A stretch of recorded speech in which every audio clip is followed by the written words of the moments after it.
Local programming on KRWG made possible in part by viewers like you. Thank you.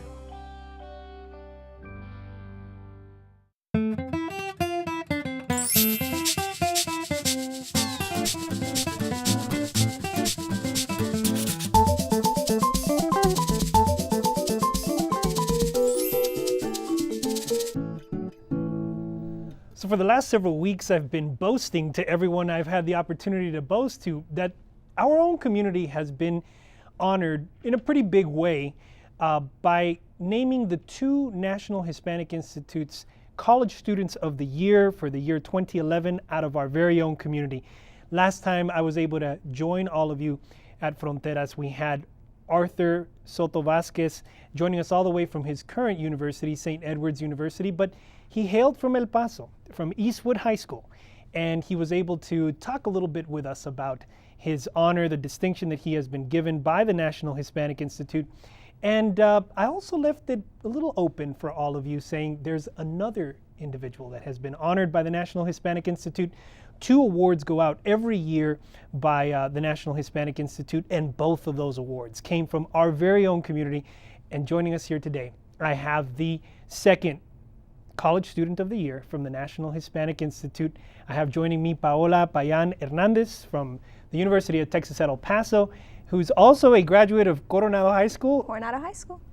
Welcome to the show. Thank you, Hector. So, pretty big distinction, Paola, pretty big news to have our community receive not one, but both of the College Students of the Year from a major national organization, international organization, if you will.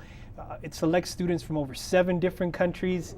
How does it feel? I mean, how you just came back from receiving the honor, right? It was definitely very humbling. It came out of nowhere. I was very surprised. I was very confused. But it was definitely a great honor. I was very grateful, and it felt very well. It felt very good. Tell me, now, I know you and I both know about NHI. You and I are lifelong NHI members. I've been an alumnus since I was selected to be part of the organization back when I was in high school, and I now serve as one of its vice presidents.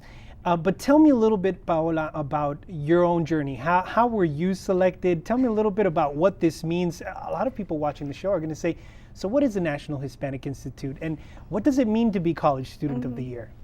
All right, well, I started with the National Hispanic Institute my freshman year in high school, when I was at Loretto Academy, actually. And a couple of my friends had done it, and they asked me to join. They told me that it was going to be a life-changing decision, so on and so forth. And I basically joined because a lot of my friends were in it. Mm-hmm. And I expected to receive a lot of, college recs, and for it to boost my resume for college. And what I got out of it was something, aside from that, something completely different. I went to the YLC, which is the Young Leaders Conference, in Sherman, Texas. I participated in cross-examination. Then after that was done, I was a coach for the region for 3 years. I was the head coach for 2 years, for 2009 and 2010. And I never attended the other programs that NHI had to offer. For some reason or another, it just was never possible. But I was honored enough to be able to staff all the other programs, and I absolutely love it. I think that it's very difficult to understand what NHI is and what NHI means unless you go through the programs or unless you see the people that are in it. It is a network of brilliant, eager young people that are truly interested in getting to better or getting to know their communities and where they're coming from. So you begin your journey with NHI when you're in the 9th grade of high school. When you're at Loretto, I imagine you transferred at some point over to Coronado. Sophomore year, I transferred. So this is when you begin your journey with NHI. Now, to be selected by NHI, I'm assuming you had to go through some hoops. Oh, I did. So what did it take? What did it take for you to be selected by the organization? I first of all had to apply. Okay. And I had to send in my grades and my transcripts. And at Loretto, your counselor had to sign, your application saying yes, you were eligible. Mm-hmm. And so that first happened, and then it came, racing tuition. And although it is not very expensive as compared to other youth leadership programs, it was still, a large sum of money. and my mom had recently gone through a divorce. And so I fundraised and I sold chocolates, I think, and I went literally door to door. And it was the summer that I was turning 15, so all the money that my family gave me for my quinceañera went to NHI. To NHI, so your quinceañera was with NHI. Exactly. I spent my 15th birthday at the YLC program. So, okay, so we use these acronyms at NHI, and I want to make sure we flesh that out a little bit more for folks. So you're a ninth grader, and you get selected for what's also known as a Young Leaders Conference, but officially it is known as the Great Debate of the National Hispanic Institute. But you get selected for this great debate, this YLC, based on your grades, based on your application, and then what happens? So what is it that unfolds that led to a path where eventually now you're the college student of the year several years later? 5 years later, 6 years later, I think. That's pretty neat. So what happened? What happened? Well, you basically get selected into different categories, different areas of debate, if you will, and you train with these different categories. High schoolers, sophomores, juniors, seniors in high school are the ones training you, and they're your coaches. You train for about 4 to 6 months, and then you go to competition, and it's a one-shot deal, and it's very, very exciting. It's very nerve-wracking. You feel like you're prepared up until you're at the competition, and then you realize maybe I should have paid more attention. But it's lots of fun. You bond beyond belief. You go in knowing that you're in a bus with 40-some strangers, and you literally leave Austin College or wherever you go to the Great Debate as a family. It's kind of crazy. So the big areas of discussion when you come together. So we bring together students from all over, and you're one of those students that gets selected in the ninth grade, and you get selected to engage in an international youth conference with different people debating different series of just general topics, or are you debating something with some sort of cause, some sort of purpose? What's the angle that you're discussing on behalf of your community? Well, throughout the years it changes, and it changes throughout the different categories, but it's mostly focused, or always focused, on the U.S. Latino community and how it interacts with other U.S. Latino communities or with the global, other Latin communities in Latin America, and how globalization has affected us, so on and so forth. My freshman year, I got to debate the effect of profit maximization on the U.S. Latino community, and whether building wealth and economic capacities was better than using methods of profit maximization. So is it better? Well, it depends on which side it was. So you debated both sides is what you're saying. You had to debate both sides. But at the end of the day, it really allows you to open up your mind and be able to take two sides of the coin and debate them too. So you're 14 years old at this point in time. You're in the ninth grade, and you're already engaging in debates, discussions.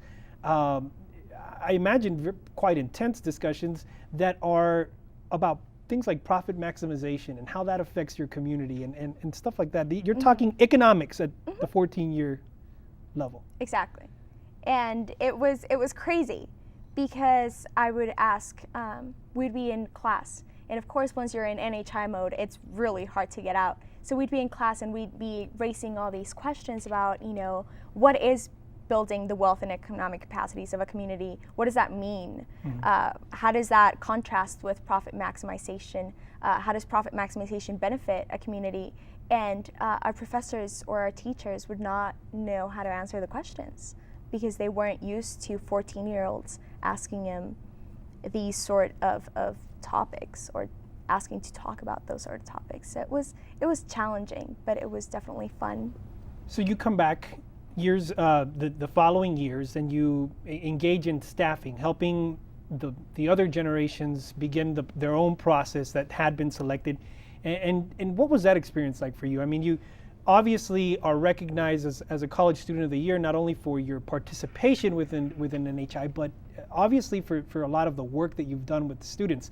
So what did you do after you participated? What was staffing like? What was I came back to El Paso, obviously, and I started training for my own category, which was cross-examination I was trainer for 3 years, head coach of my category for 2 of those years, and head coach of the El Paso region for 2 tournaments those 2 years.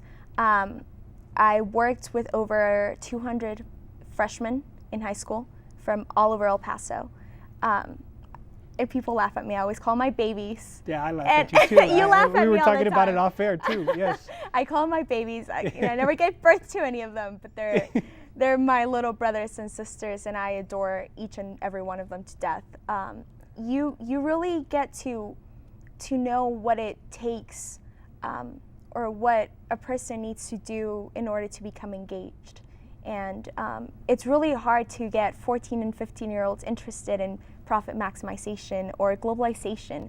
But when you take individuals as bright as the ones that are joining NHI, then it's not as challenging, and you realize that these people aren't little kids, but they're your peers, and you can engage in conversations and in debates with them.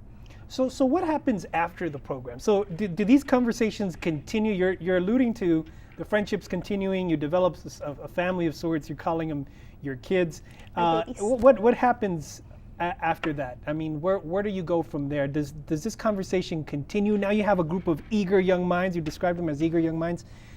And so where are all of you right now in terms of? A lot of us, and see, that's a sad thing. A lot of people become really engaged, and then they just, for some reason or another, become engaged with school or start getting busy with other school activities. But the people who are really interested or who really became engaged always stick around. And there's a lot of us who will still go to dinner and lunch, and we'll be having lunch and talking about, well, remember when you said this, you're wrong because A, B, and C. And it's interesting to see that freshmen that you once knew are now seniors in high school who are challenging you because they disagree with your political views or with what you said about profit maximization or how globalization has impacted the Latino community. So the conversations do continue. It's kind of crazy. The conversations have continued through college. I know that while you were getting recognized, you were also a participant for the Collegiate Leadership Network, and this is a network of students that began with NHI, perhaps in high school, and are now in their college years, and now engaging in a discussion about the future of your communities and what comes next, and what do you begin to do? What was that conversation like? It basically gathered 30 undergrads from all across the United States, even from Mexico, and all people that have done NHI, and we were presented with the question, what is it that you're going to do for your community? Because we talk a lot about, helping the community and taking it to the next level, but it really comes down to what are you going to do, and what are you going to do to make sure that your community is not necessarily bettered, but or improved, but being taken care of and fulfilling its potential. And so we were asked to come up with business ventures, with business plans, with social ventures, and basically asking us what our purpose in life in regards to the Latino community was, and what we were going to do to make sure that purpose carried through and turned into an action. What were some of these ideas? I mean, what were some of the concepts that were discussed? There were concepts that coming from community rebuilding and basically people taking young minds, people that were freshmen, sophomores in high school who were interested in the arts and the sciences, and turning them into city planners and renovating old buildings and city planning and making sure that their city was beautified and that it remained beautiful, because these people would remain engaged at a younger age, and it would be more likely that they would remain engaged throughout the majority of their lives. So taking young men and women that are currently in high school, and giving them the task of engaging in city planning. Exactly. That's pretty. Some people would say, well, crazy. How would they even? Crazy. How would they even be qualified to be a city planner? See, that's the thing. You don't know what people are capable of, or are, their fullest potential, or what their potential is, up until you give them an opportunity. And that was the whole idea behind it. If you give eager young people, talented young people, the opportunity to truly connect with their city, rebuild literally their city, then they're going to remain more active participants in their community. They're less likely to leave that community because they've invested, from an early age. There's going to be less brain drain, and it leads on to multiple, effects later on. And a lot of people did say that's kind of crazy because, these are young people. But, you have to start somewhere. Yeah. No, and I'm pretty sure people would be blown away. I've been part of some of these discussions, and I know that if some of our viewers were with all of you, they'd be blown away by some of the ideas. What were some of the other ideas discussed? I'm sure there were plenty. Oh, they were. There was an idea about a social network designed only for, or mainly for highly, for socialites within the U.S. Latino community in college. And these people would be able to network with other, highly social or very mobile people in other campuses around the world and around the U.S. Latin community or, Latin America. And these people would be able to have internships only available to people in the network, mainly to get Latinos mobilized within their campuses and more engaged within the college life, because it's very easy, especially in universities like UTEP or universities like Pan Am, or UTPA, to get lost in the crowd, because a lot of people see it as a stepping stone or as, I'm going to just start here and then I'll go somewhere else. So I don't need to become engaged with my university. So what the plan was to get students to be more engaged within their campuses so that later they could be more engaged within the U.S. Latino community outside and Latin America. Campus. Yes, exactly. I got it. Now, when you have all these discussions, you have a group of high caliber peers that are engaged in these discussions. I'm sure that all of you kind of keep in touch and have developed a strong bond. Do you see some of these ideas actually coming to fruition? I do. Or getting to a point where they actually become a reality for a lot of you? You talk about a group of students that have been together in many respects since the 9th grade level, engaging in discussions like the one you're talking about right now, and you're quite the example. You started in the 9th grade and now you're at the college level still engaged in these discussions. I do, actually. Giancarlo Martinez, he's a friend of ours who lives in New York, and recently just started with his project, and we're all kind of helping him. I don't know if I can give too much away. It's kind of like the Latino Facebook, and it's this social networking site that deals with the things that most of us are good at, and connecting you with people that are good at whatever you're interested in or are interested in the same things. And we're all working on that, and it's kind of like a big group project, and it's really fun. What's the advice that you would give a student? I know that many people may be watching right now at home and going, wow, this young lady's from our community. Watched the show where Art was also from our community.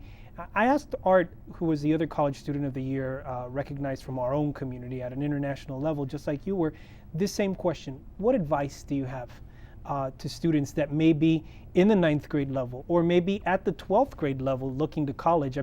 What advice would you have to someone that's kind of going through that right now? Well, first of all, to not be disencouraged by what people tell you can and cannot do. There's a lot more than grades to the college application process. You don't need to have the perfect grades only.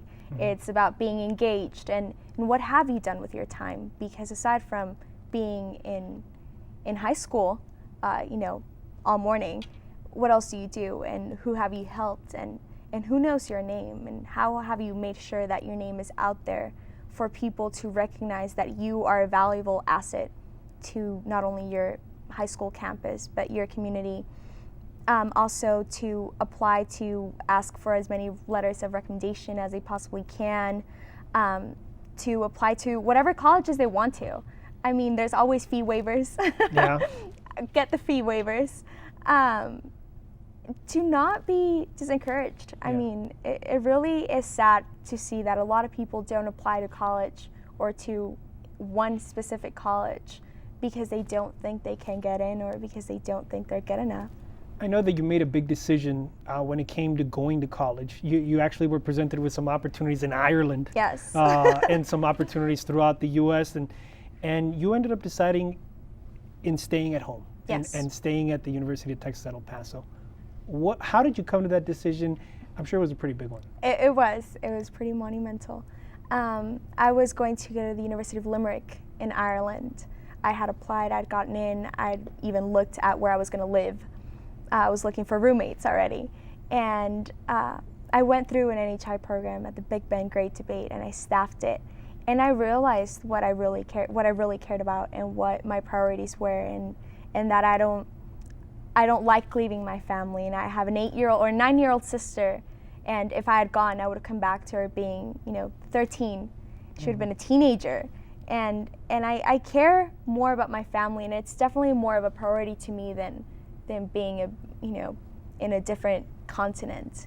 And I care about what work I do with the National Hispanic Institute in it, and I care to know that there's maybe 1, 10, or 100 students out there that I could have met, and people who could have changed my life, but I didn't because I was busy roaming through Ireland. Yeah. Wow. Well, Paola, we're running out of time, but I wanna get folks to know how they can get involved with NHI.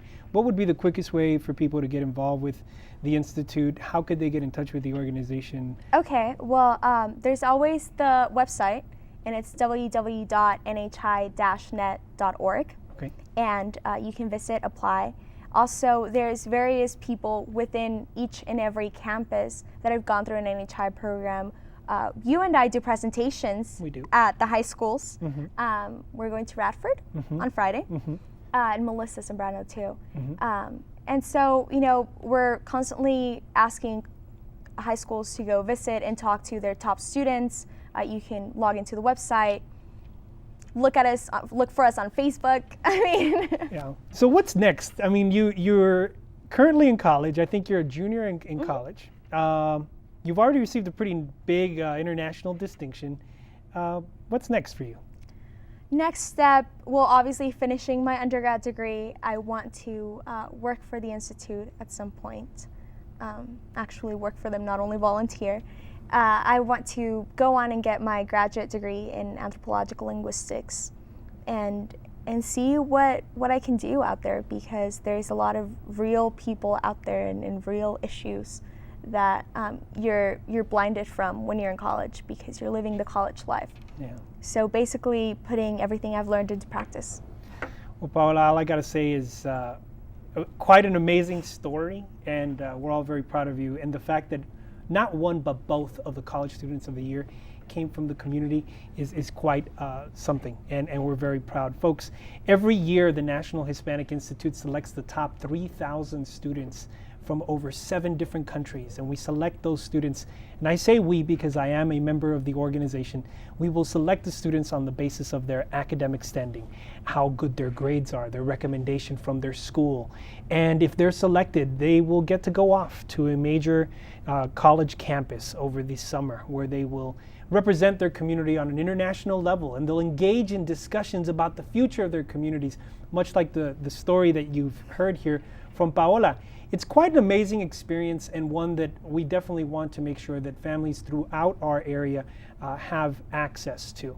If any of you are interested in participating with the National Hispanic Institute, it's quite simple to get considered.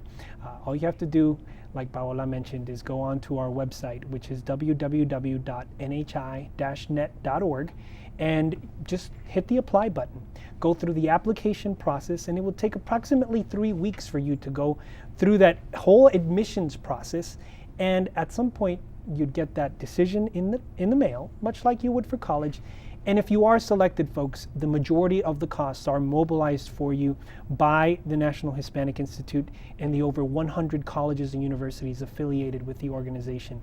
NHI is affiliated with schools like MIT, NYU, Yale, Rice, Villanova, University of Rochester, Southwestern, institutions of that caliber. And those students selected are actually in great part not only subsidized, but most of the 80% of their costs are taken care of by the universities and the National Hispanic Institute itself. So quite a big opportunity. Paola, I want to thank you for joining us. And one last question. What do you see are the biggest things for the future in a community like yours? The biggest things, what awaits us? What awaits us in the future? Wonderful people who want to become engaged. We're a generation, I think, and I include, my generation, people like me, who really want to get involved.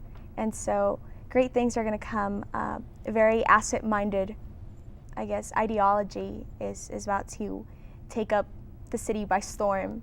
And a generation that truly sees what's good about El Paso and not only, bad things. Well, I'll tell you what, on one of our future shows, we're going to have you back along with some other college students, and we're going to have a discussion about what that future looks like. I think people like you and Arthur, as well as other NHIers and even non-NHIers that are currently in college have a lot to talk about in terms of our future, and I think that would be a great discussion for some point in the future. Sounds like a good idea. All right, folks.